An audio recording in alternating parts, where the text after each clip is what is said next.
Então nós temos nesse momento o privilégio de ter o pastor Gilson conosco. Ele vai dirigir a lição dessa semana, lição muito bonita. Muito obrigado, irmão Domingos. Bom dia, queridos irmãos. Um sábado abençoado, um ano muito abençoado para você. Bom dia a você que está nos assistindo através do canal da Igreja Central de Americana. Irmãos, pegue a palavra de Deus em suas mãos. Abra no 5º livro da Bíblia, o livro de Deuteronômio, capítulo 28.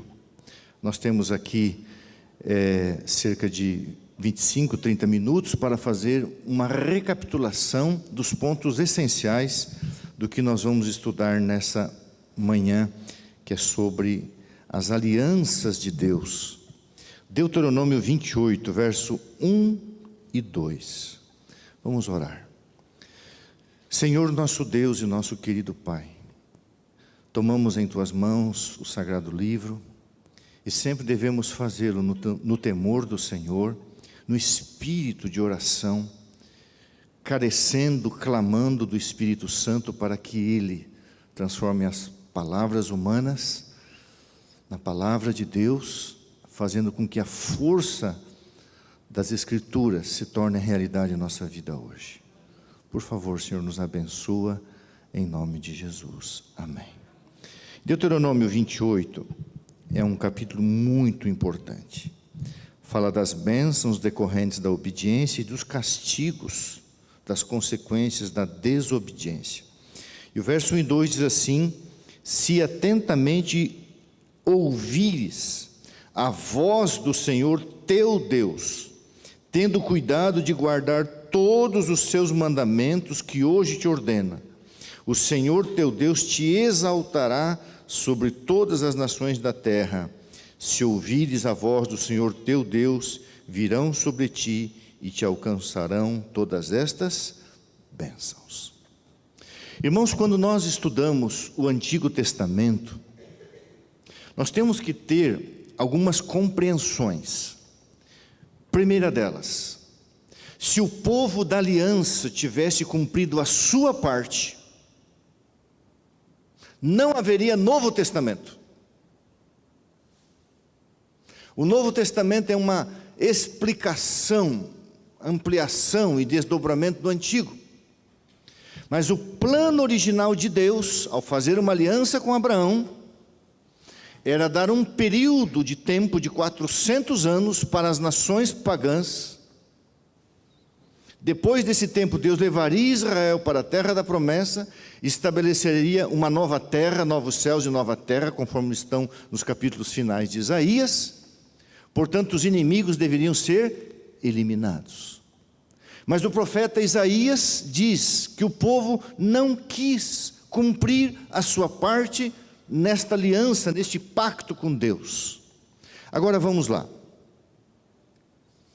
O segundo aspecto disso é que o juízo no Antigo Testamento ele era imediato. Por isso que havia as guerras, é para eliminar o mal, o que vai acontecer após o milênio em definitivo, parcialmente quando Jesus voltar e em definitivo quando Jesus vier após o milênio para estabelecer de fato uma nova terra, um novo céu. Quando fala é o céu atmosférico, o céu onde Jesus mora não precisa ser novo, nem o universo precisa ser novo. Novos céus, nova terra é nesse planeta aqui, nesse céu atmosférico aqui. Agora, irmãos, deixa eu fazer uma pergunta para vocês. Quantas alianças existem na Bíblia? Existe uma aliança. Essa aliança, a Bíblia diz que foi feita antes da criação do mundo. Se você ler, Deus Pai, Deus Filho e Deus Espírito Santo fizeram um pacto. Deus assumiu o risco e as consequências da criação, porque Deus é responsável. Deus se responsabiliza por aquilo que Ele faz. E ao criar o homem, Ele fez um plano, dentro do livre-arbítrio, de que se o homem escolhesse o caminho errado, Deus iria assumir a responsabilidade. Então já havia essa aliança, só existe uma aliança. Essa aliança foi então exposta ao homem após a queda, em Gênesis 3, verso 15. E quando nós lemos na Bíblia muitas vezes, nova aliança. O que é nova aliança? É a renovação para uma nova geração da mesma aliança. Isso você tem que saber de cabeça, ok? O que é uma nova aliança? É uma geração nova que veio, mas é a mesma aliança. Então ela é apenas ratificada, mas existe só uma aliança eterna. E quando usa a palavra alianças na Bíblia, ou como o título da lição, as alianças de Deus, são expressões da aliança que Deus fez com o homem. Então, recapitulando rapidamente, existe uma aliança feita, um pacto feito pela divindade antes da criação do homem, porque Deus é responsável por aquilo que Ele faz, e Deus assumiu a responsabilidade e tinha um plano, caso o homem decidisse se desvencilhar como ovelha desgarrada que é esse planeta. O que são as alianças? São expressões dessa aliança. Então essa aliança de Deus se manifesta de diversas formas. Vamos comparar aqui o casamento. Por que normalmente carregamos aqui em nossa mão esquerda uma aliança? Isso aqui é símbolo de um compromisso, de um pacto bilateral. É uma aliança que eu fiz com a minha amada esposa há 33 anos passados. Porém, existem várias formas de expressar essa aliança. Nós vamos ver uma delas aqui, que é a forma que envolve praticamente todas as demais, que é a fidelidade. Mas envolve o cuidado, o respeito, o carinho, a provisão, a atenção. Envolve várias coisas. Então a lição dessa semana, ela começa falando, irmãos, da aliança da salvação. Você já ouviu a expressão graça preveniente? O que é graça preveniente? Irmãos, Deus sempre é a causa primeira. Deus sempre toma a iniciativa. Oferecer aliança foi uma iniciativa de Deus. O que o homem fez após o pecado? O homem procurou a Deus ou Deus procurou o homem? Irmãos, quando o homem procura a Deus, é apenas uma resposta do Espírito de Deus trabalhando na vida do homem. Deus procurou Adão e não perguntou o que ele fez. Deus perguntou: aonde você está? E alguém fez um comentário bonito dizendo assim: Deus está mais preocupado, Deus não está tão preocupado com aquilo que você fez, mas onde você está. Adão estava fugindo de Deus. Deus não estava preocupado lógico, já havia pecado, mas agora Deus estava preocupado com mostrar para Abraão, revelar a Adão o pacto eterno da salvação. Mas Adão estava com medo. Graça prevenente, havia um pacto, e então houve uma revelação. Irmãos, quando nós estudamos a Bíblia, que nem tem uma querida irmã, junto com a irmã Lloyd aqui hoje, uma família aqui dela e o seu filho, né? Ela está conhecendo a aliança que Deus tem com ela. Você já parou para pensar que Deus tem um acordo, um pacto, uma aliança particular com você? A aliança de Deus, irmãos, é com todo mundo, mas também ela é pessoal. Deus amou o mundo, mas o alcance da aliança ela é particular, é pessoal.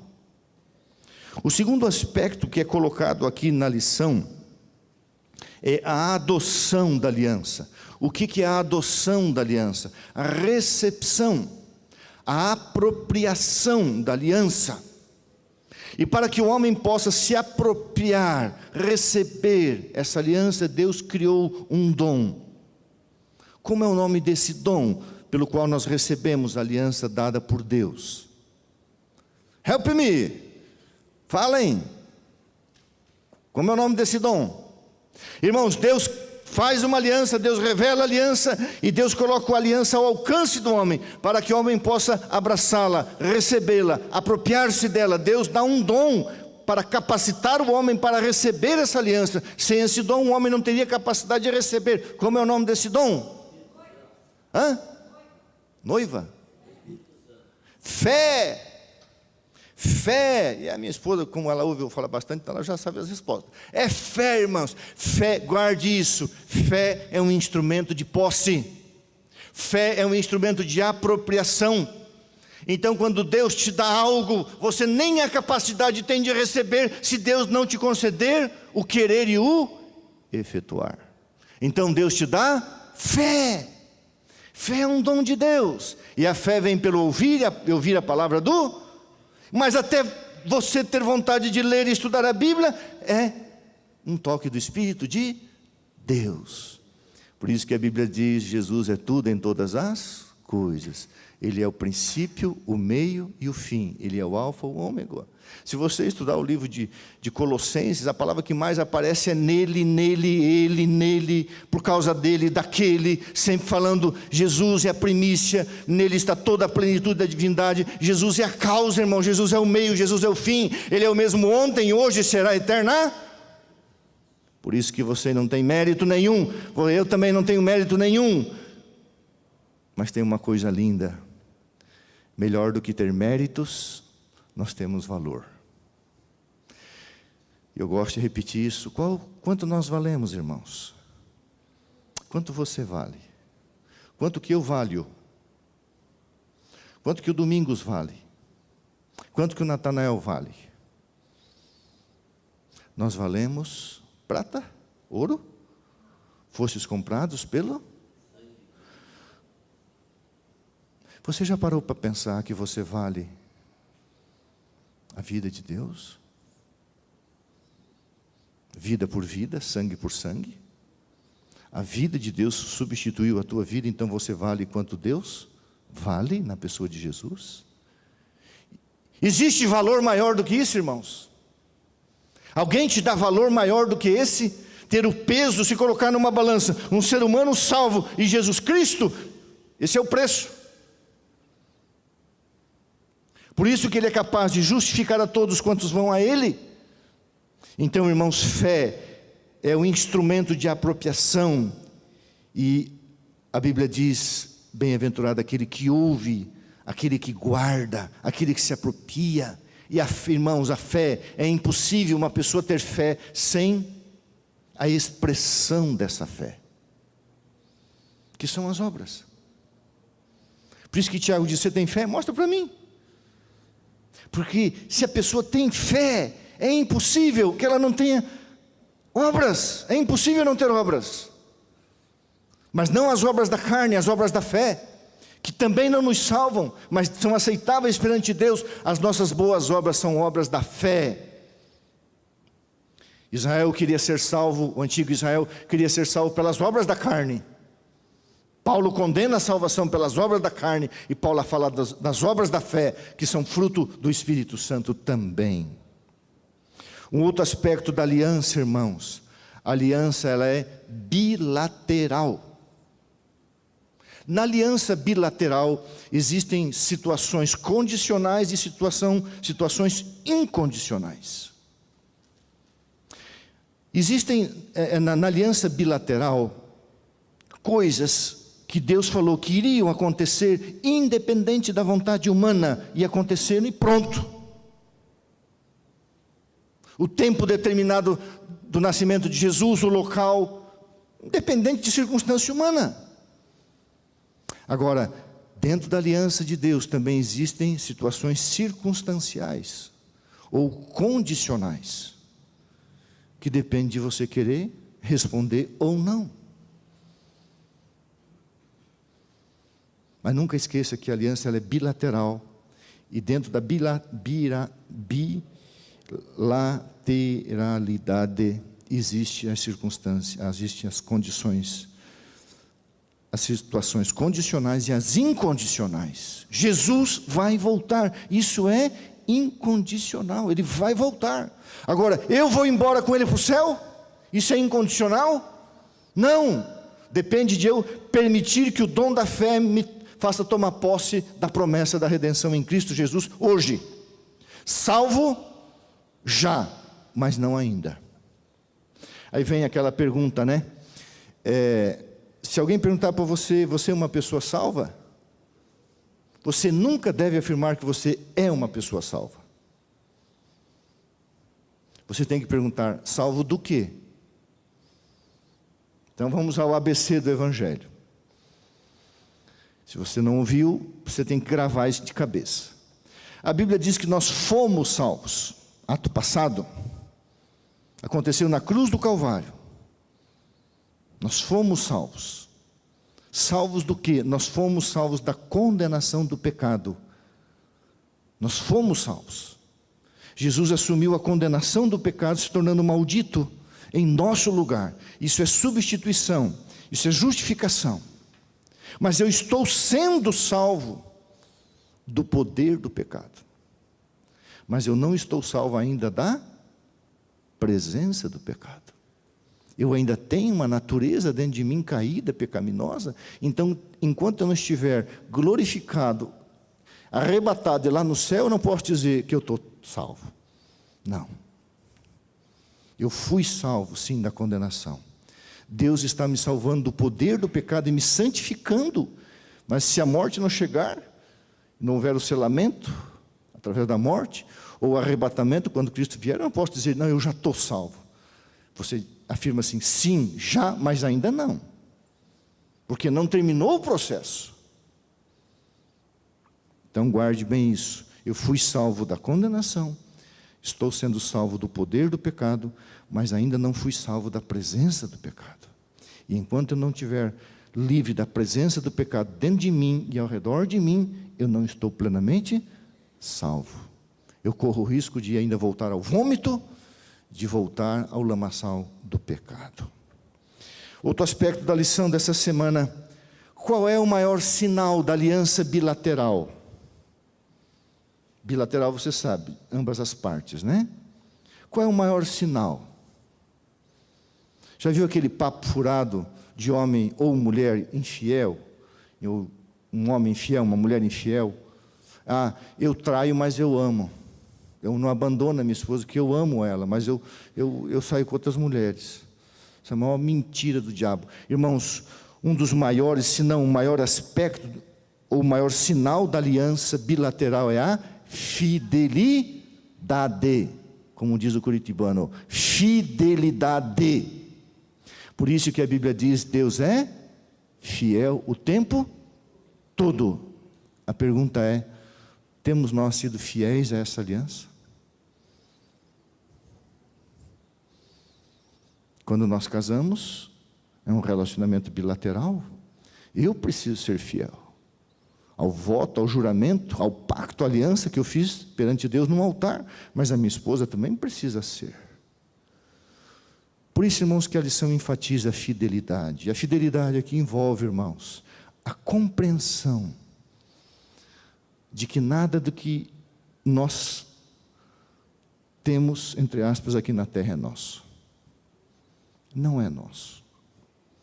Por que aquilo que nós temos aqui na terra não é nosso? Porque a Bíblia diz que Deus criou para nós coisas superiores.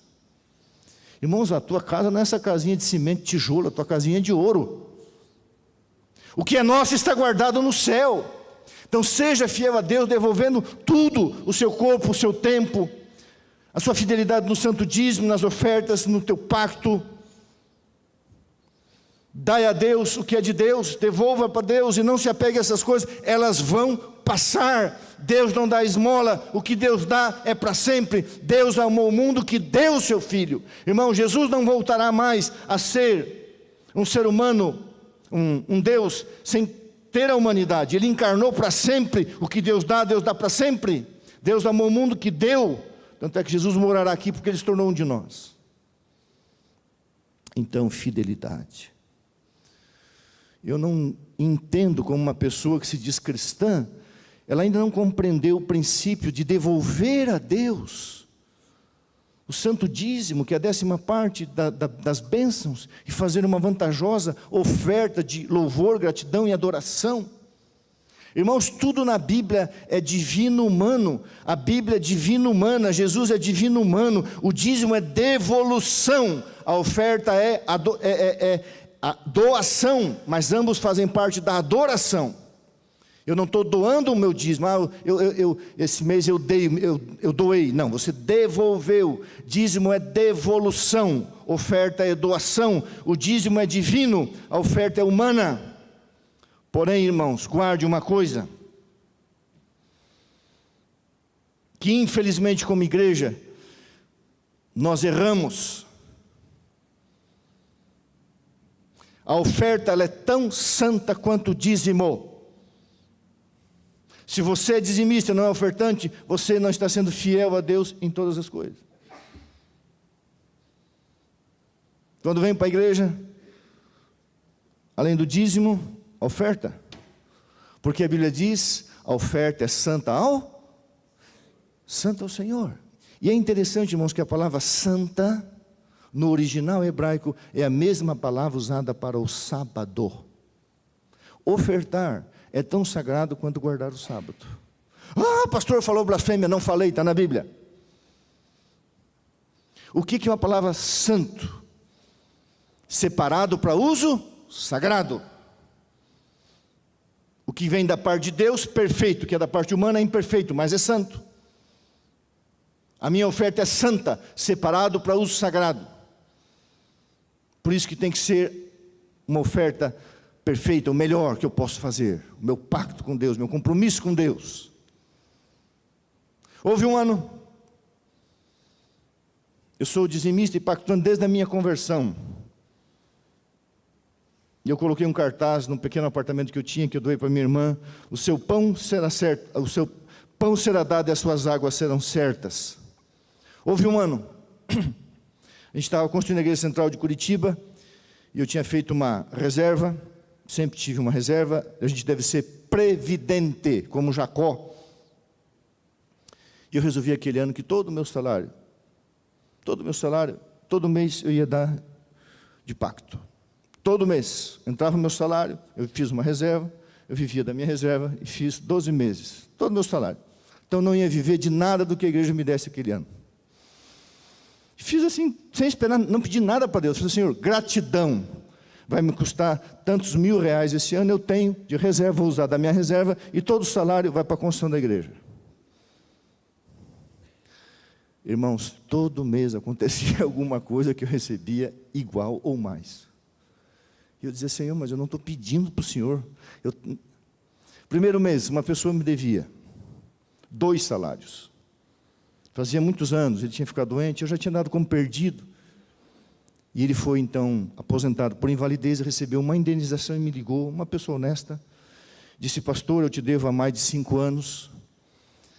E eu recebi um valor alto, eu vou corrigir todo o valor e eu vou te devolver o que eu te devo.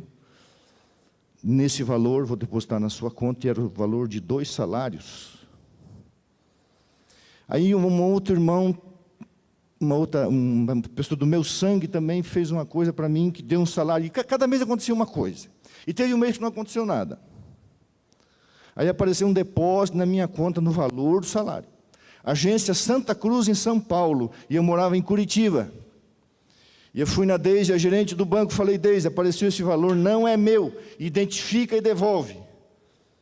Até hoje estou procurando a pessoa, porque ela demorou, ela falou, depois de 6 meses, passa a ser seu, se você quiser, ou você doa para o banco. Eu falei, procure. Assim, não existe, não conseguimos, alguém foi na boca do caixa, pegou um envelope, não se identificou, depositou esse dinheiro e nunca procurou.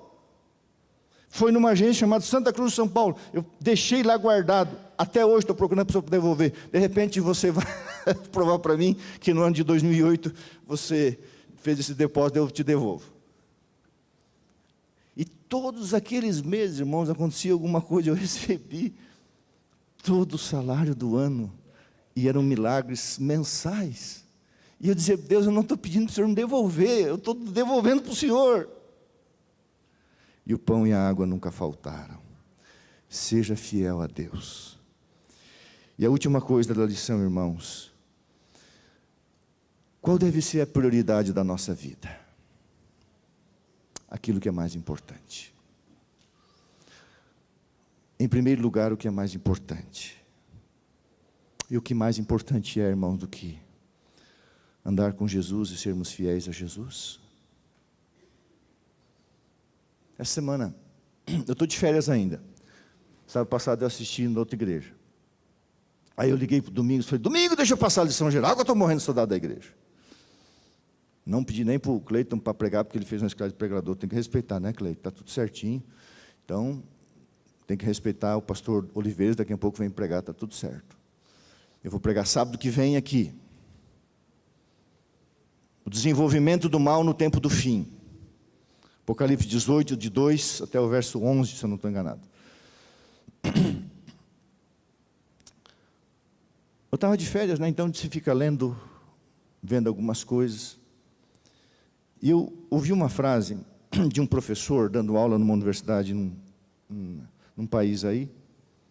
E ele perguntou para os alunos: quem lembra aqui de Moisés? Todo mundo levantou a mão, todo mundo conhece Moisés, o grande líder judeu. O salvador, o libertador, melhor dizendo, né? Da nação israelita do cativeiro egípcio. O maior líder bíblico em termos de capacitação de liderança no Antigo Testamento, Moisés. Quem lembra de Martin Luther King? Se levantou contra o racismo, contra o apartheid americano, né? Martin Luther King lutou para que hoje não pode falar negro, tem que falar preto, né? Os pretos, porque se falar negro agora você é denunciado. Você tem que cuidar com tudo que você fala. Não pode falar negro, porque negro não é cor, tem que falar preto. Então os negros, os pretos, perante Deus, Martin Luther King lutou por essa causa. São iguais, biblicamente. E ele estava certo. E ele perguntou: quem se lembra aqui de Abraham Lincoln? A história lindíssima de Abraham Lincoln. Eu poderia citar aqui quem se lembra de Dietrich Bonhoeffer, que morreu pelas mãos do nazismo, dizendo que aquilo era do demônio. Aí ele citou o nome. Quem se lembra aqui de fulano de tal? Ninguém. Ele disse: sabe por quê? Vocês não lembram dele? Ele tinha uma grande causa. Mas ele desistiu. Quem desiste não é lembrado. Irmãos, os homens de Deus na Bíblia, que aceitaram a aliança do Senhor, não eram perfeitos, mas nunca desistiram. Abraão, pai da fé, foi muito falho, em vários aspectos. Foi polígamo, foi mentiroso. Jacó teve pecados e erros na sua vida. Davi, então, ontem no nosso culto, qual o personagem bíblico que você mais gosta? Para mim, a história da Bíblia que mais me toca é a história de Davi. Um homem segundo o coração de Deus, cheio de falha, mas não desistia. Pecava, ia lá, chorava, se arrependia, voltava, recomeçava. Então não exija de você perfeição. Lute para ser insistente, persistente, resistente. E lembrando, aqui está a paciência. A palavra paciência ali, perseverança, mas a palavra no original grego é resistência. Resistir ao diabo e ele fugirá de vós. Sabe, irmãos, muitas pessoas não irão para o céu. Não porque as que foram ou irão para o céu foram melhores do que elas. Os que irão para o céu não é porque foram perfeitos, é porque não desistiram do objetivo da santificação, apesar das suas falhas. Que você viva essa aliança de Deus com você. Que você faça a sua parte com alegria, com prazer, com satisfação. Porque não existe alegria maior, irmãos, que você viver debaixo de uma aliança, como o casamento, e você ter alegria de andar com essa pessoa, viajar com essa pessoa, brincar com essa pessoa, jogar home cube com essa pessoa, jogar beach tennis com essa pessoa, pegar onda na praia com essa pessoa, comer uma comida boa com essa pessoa, andar com essa pessoa, porque você ama a pessoa. Esse é o fundamento da aliança. Deus fez uma aliança baseada no seu amor, e a nossa resposta deve ser uma resposta de amor. Portanto, sejamos fiéis ao Senhor. Que Deus te abençoe. Um sábado muito abençoado e um 2023 muito diferente na sua vida. Vamos buscar a Deus cada dia mais e vamos viver essa aliança com alegria e com gratidão. Amém.